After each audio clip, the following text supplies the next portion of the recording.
안녕하세요. 정문일증 황철중 대표입니다. 자, 이번에는 효성화학을 볼게요. 효성화학.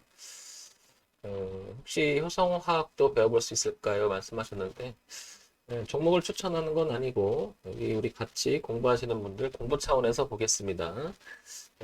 종목을 추천하거나, 뭐, 상담을 하거나, 뭐, 이런 거는 할 수 없으니까, 공부 차원의 제 의견을 얘기해 볼 테니까, 그런 정도로만 들어주시기 바랍니다. 자, 일단은 효성화학을 보려고 하는데요. 이걸 보기에 앞서서 이런 얘기를 잠깐 드려볼게요. 우리가 주식시장을 바라보는 생각에는 첫째,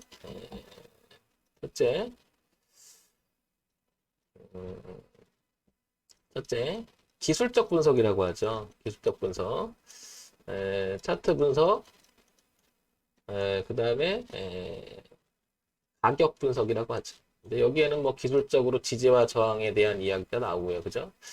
흘러가는 그림에 대한 이야기도 나오고요. 그 다음에 뭐 내려오다가 주가가 바뀌었다라고 하는 변곡에 대한 이야기도 나오고요. 그렇다 보면 차트를 가지고 훨씬 더 많이 이야기를 하는 것이 바로 기술적 분석이라고 하죠. 말 그대로 기술적으로 어떤 그 회사의 내재적 가치를 생각하는 게 아니라 차트 흐름을 갖고 얘기하는 거니까 이런 분석을 하기도 하고요. 두 번째, 기본적 분석이라고 하죠. 기본적 분석. 즉, 펀더멘탈이라고 하고 그 회사 가지고 있는 내재적 가치를 생각해보고 그 다음에 또 하나 재무제표를 생각해 보고요. 그죠? 뭐 기타 등등 이런 부분을 살피는 게 기본적 분석이라고 하죠. 세 번째는 이제 정보 분석이라고 해서 보통 이 회사가 어떤 내용을 가지고 누구하고 계약을 체결하든지 앞으로 무엇을 개발하고 뭐 이런 것들 회사의 내용 정도를 파악하는 게 정보 분석에서 보통 이 세 가지를 많이 주가 흐름을 분석을 할 때 많이 써먹는 방법이죠. 그러나 이것도 중요하지만 우리가 주식이 어려운 이유는 이런 거죠. 대외 변수가 있죠. 대외 변수가. 대외 변수가. 여기는 대외 변수 크게는 국제적인 그런 이야기, 그 다음에 환율에 대한 이야기, 그 다음에 정치적인 이야기, 기타 그 다음에 천재지변에 대한 이야기 이런 것들이 복합적으로 작용해서 이 주가에 또 영향을 미치기도 하죠. 그래서 주가는 어느 하나만 가지고 하나의 견해만 가지고 오른다 내린다 이렇게 말할 수는 없는데 전체적으로 보고 판단을 해야 되는 게 맞죠. 지금 근데 어떤 상태냐면 이 대외 변수인 전체적인 분위기가 그렇게 좋지 않은 장이죠. 자, 그런 것들이 나타나고 있는 게 뭐냐면 종합주가지수를 잠깐 보게 되면 지금 많이 좀 내리고 있잖아요. 오늘도 1.28% 때리고 지난주부터 계속 이렇게 추세 하향을 계속 이어가고 있습니다. 8월 달에 들어서는 그죠? 초반에 잠깐 오르다가 그 이후로는 8월 5일부터 계속 하방입니다. 그죠? 그리고 오히려 떨어지는 속도가 더 크게 떨어질 정도로 하방인데요.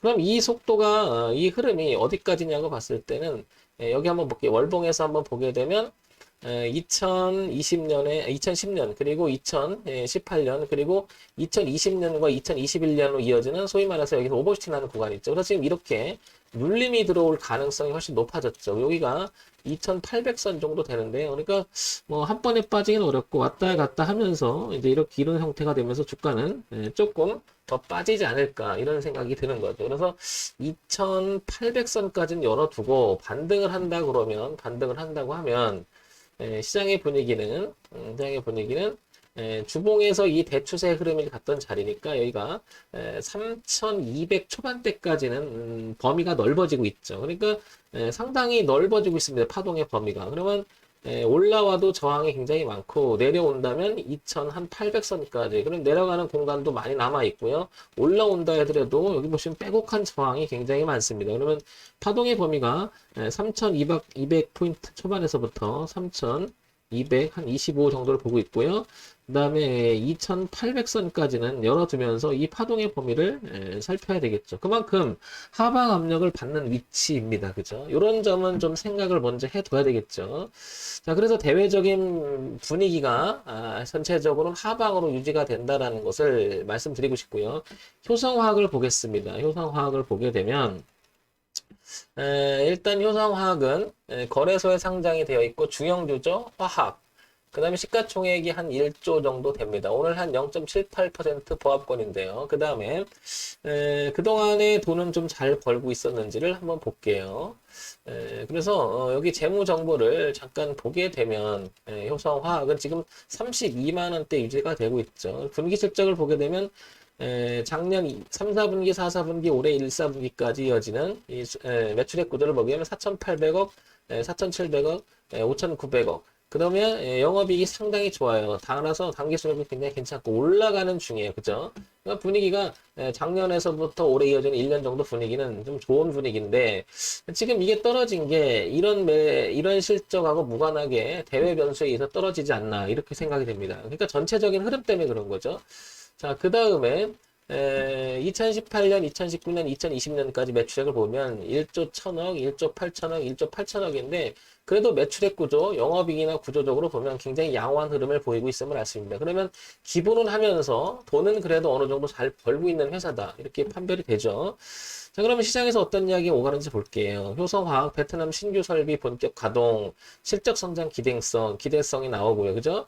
효성화학 매수 의견 이렇게 나오고요. 베트남 새 공장 3분기부터 본격 가동, 장중 추가 강세, 그 다음에 이렇게 쭉 나오죠. 영업이익, 시장 기대치 부합 전망이라고 나왔어요. 아직 그 확정된 건 아니지만 3분기 실적이 좋아질 가능성이 높다. 그렇게 되면은 전체적으로 분기 실적도 우상향으로 가고 있고 어차피 돈을 버는 회사니까 그 모멘텀이 좀 생길 수 있는 가능성은 훨씬 좋죠.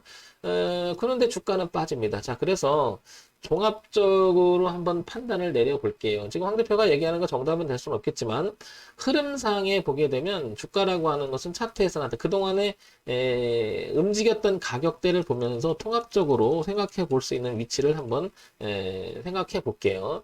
자, 일단은 이 그림이 좀 보여요. 어떤 그림이냐면 전체적으로 월봉이 이렇게 따라 올라왔었죠. 그죠? 이렇게 강하게 흐름이 따라오다가 지금 이런 흐름을 만들었다가 되게 세게 올라갔죠. 그러면 이 추세선이 지금 동선이 월봉의 동선이니까 여기까지도 열어둘 수가 있겠죠. 그래도 전체적인 흐름은 꺾이는 게 아니죠. 그래서 얼마 27만 5천 원까지는 이렇게 열고 볼 수 있다라는 거죠. 이렇게. 그래서 주봉에서도 이렇게 한번 틀고 이렇게 튼 가격을 보게 되면 여기가 27만 원 선 이렇게 되겠죠. 25만 원 선에서부터 27만 원 선 약간 편차가 있으니까 그렇죠? 이렇게. 그래서 열고 보는 공간이 이렇게 있다는 거죠. 얘가 이렇게 내려오면 약간 27만 원 선에서부터 25만 원 정도 되는데 한 27만 원 선이 되게 중요한 흐름이라는 걸 알 수가 있고요. 그 다음에 그걸 다시 일봉으로 오게 되면 이런 흐름이 있죠. 그러면 여기가 25만 원까지도 이렇게 열림을 할 수 있죠. 25만 원 약간 위에까지. 자, 그러면 이 빨간 선이라고 하는 자리가 대단히 중요한 의미를 갖고요. 그 다음에 추세까지 본다면 이 정도까지 열리겠죠. 자, 그러면 만약에 효성화학을 갖고 있다라고 하면 반등을 해준다면 기술적으로 반등을 해준다면 여기에 빼곡하게 왔다 갔다 이게 지지를 저항받았었죠. 그 다음에 지지를 받고 이 트렌드를 안 깨고 올라갔으니까 여기가 지금 굉장히 많은 매물벽이 있음을 알 수가 있죠. 여기서 많이 왔다 갔다 했으니까. 그러면 올라온다면 36만 원 선 정도가 한 35만 원 선 정도가 이렇게 파동의 매물 저항이 하나 있고요. 내려온다면 25만 원 선이 지지가 있죠. 현재 31만 8천 원인데 그래서 파동의 범위를 이렇게 넓혀놓고 봐야 되지 않을까 싶습니다. 만약에 지금 이런 데 손절하게 되면 기술적 반등이 일어나게 되면 괜히 손절했다는 생각이 들 거예요. 근데 막상 여기 또 오면 또 기대감을 하겠지만 지금 일단은 저항이 생겼고 지지가 생겼으니까 그런 자리를 보는 이유도 그런 거죠. 이 안에서는 언제든지 왔다 갔다 자율파동이 일어나도 문제가 없겠지만 만약에 25만 원을 깨서 이게 깨져버리면 다음 선까지 무너지고 또한 여기 지지하장 만들어내 저항으로 바뀌면서 1, 2 가는 게 문제가 아니라 한참 시간이 걸리고 힘들게 할 수가 있겠죠. 그래서 현재 위치가 어느 상태인지를 파악하는 것도 매우 중요한 의미를 갖는다는 거죠. 그런 면에서 보면 효성화학은 25만 원이 지켜질 때까지는 아직 전체적인 흐름이 올라갔다가 눌림의 흐름이 아니겠느냐 이렇게 판단이 서는 거죠. 그래서 25만 원 이탈하기 전까지는 반등의 소지가 있는데 만약에 반등해준다 그러면 여기 30 얼마랬지 아까? 이러면 35만 원대 이 자리에서는 다시 또 걸릴 수가 있으니 이렇게 그죠? 걸릴 수가 있으니 파동의 범위를 25만 원에서 35만 원까지 범위를 두고 여기서 대응해야 되겠죠. 만약에 35만 원 위에서 잡아갖고 물려있는 상태가 된다 하더라도 35만 원 근처로 오게 되면 일단 비중을 줄여주는 게 낫겠죠. 한번 저항이 생겨버리면 한 번에 가는 것보다는 파동으로 가고 시간이 걸리죠.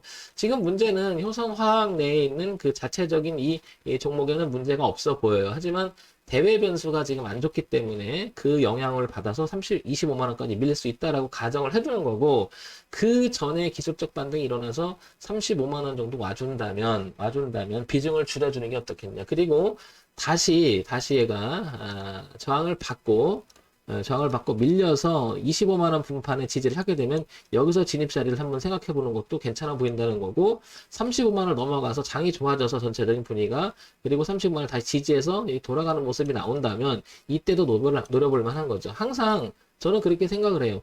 아예 싸게 잡으려면 싸게 잡든지, 그죠? 아예 확인하고 넘어가서 비싸게 잡든지, 이런 방법이 의미 있다고 생각하는 게 왜 그러냐면 기준 때문에 그렇죠. 어떤 기준이냐면 잘못됐다면, 내가 선택하는 흐름이 잘못됐다라고 하면 손절하려고, 대응하려고. 그 대응의 기준은 매우 중요하다라고 보는 거죠. 이 대응의 기준은 결국에는 어떤 거다? 기준이 될 수 있는 거죠. 어떤 기준? 진입이라는 것도 생각을 해볼 수 있는 기준이 되고요. 그죠? 그 다음에 청산의 기준, 그 다음에 손절의, 그런 다 기준이 되겠죠.